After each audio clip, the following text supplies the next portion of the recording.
Right now, you feel time slipping by. The last word I said is already gone, sealed away in the past. The next one has not happened yet. And this single instant, this now, feels like the only thing that is truly real. It is the most obvious fact about your entire existence. Time flows, always forward, and you are being carried along with it. So here is something genuinely disturbing.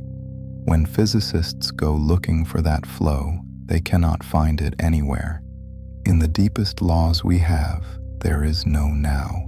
There is no past being left behind. The flow of time, the most certain thing you know, may be something your mind invents. Let us start with what we feel, because it could not be more convincing. Every experience you have ever had came stamped with a sense of movement.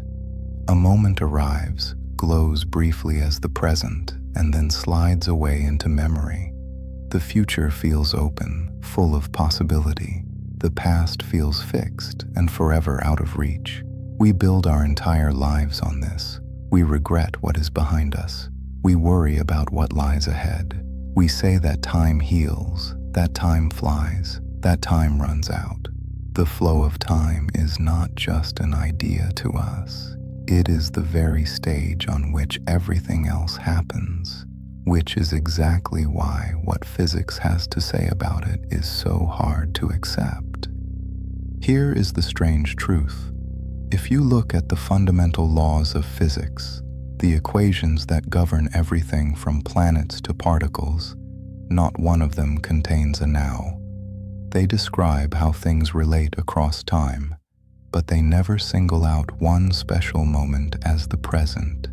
Even stranger, almost all of these laws work exactly the same whether you run time forward or backward. To the deepest physics we have, the past and the future are not fundamentally different directions. There is no arrow built into the equations. The universe, at its core, does not seem to distinguish was from is from will be. So where does our overwhelming sense of a flowing present actually come from? The first great blow came from Einstein. Before him, everyone assumed there was a single universal now, one present moment shared by the entire universe at once.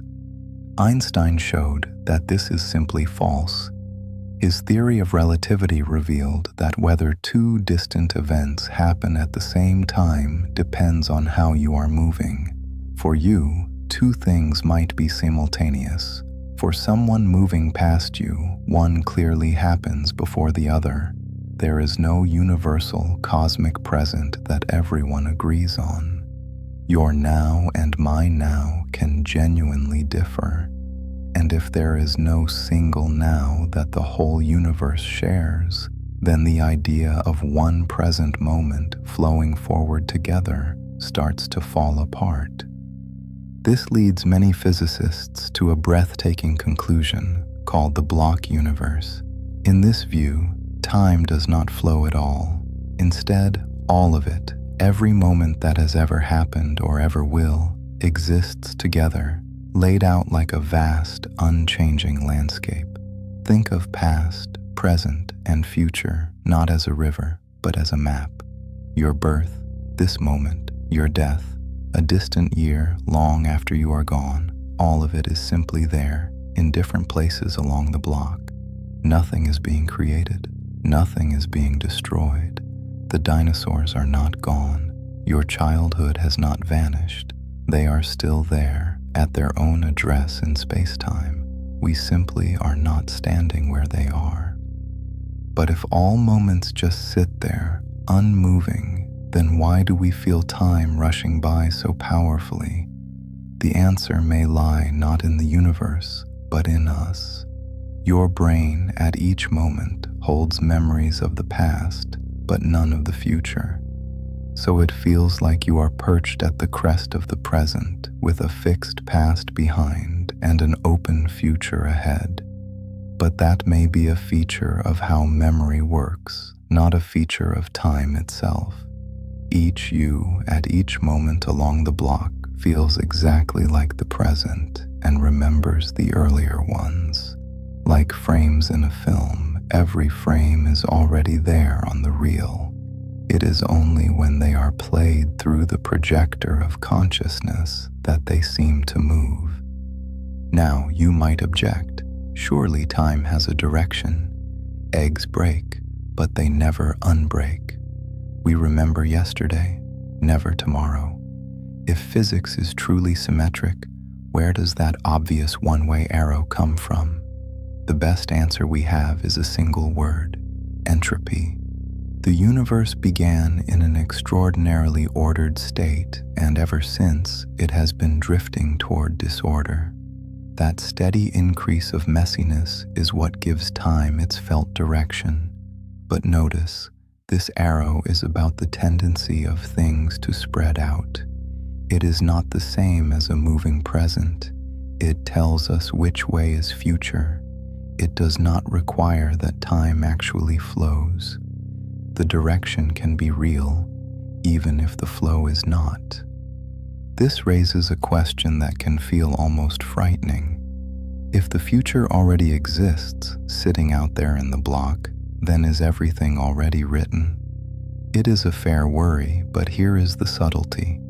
Even if your future is already there, it is not there without you.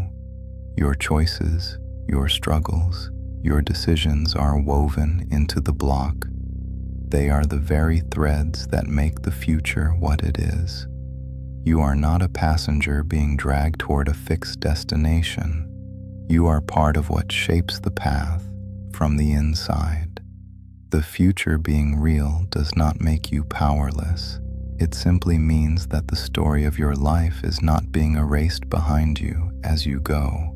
It endures. And that, strangely, is where this cold physics turns warm, because we usually think of the past as a kind of loss.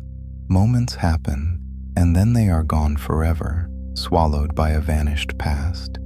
But if the block universe is right, then nothing is ever truly lost.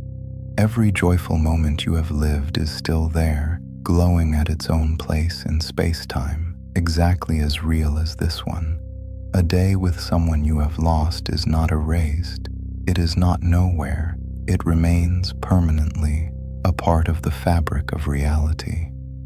You cannot return to visit it, but it endures, whether or not you are standing in it. In the block, to have been is to always have been. So does time really flow? Honestly, we do not yet know for certain. Some brilliant physicists defend the block universe, while others insist the passage of time must be real, and that our theories are simply missing something.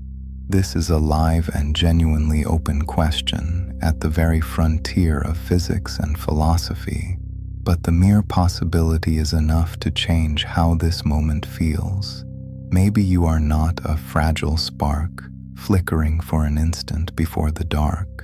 Maybe you are a permanent feature of the universe, and this moment, right now, is being written into reality forever. So let me leave you with this. If no moment is ever truly lost, would you carry your past a little more gently and hold your present a little more closely? Tell me in the comments.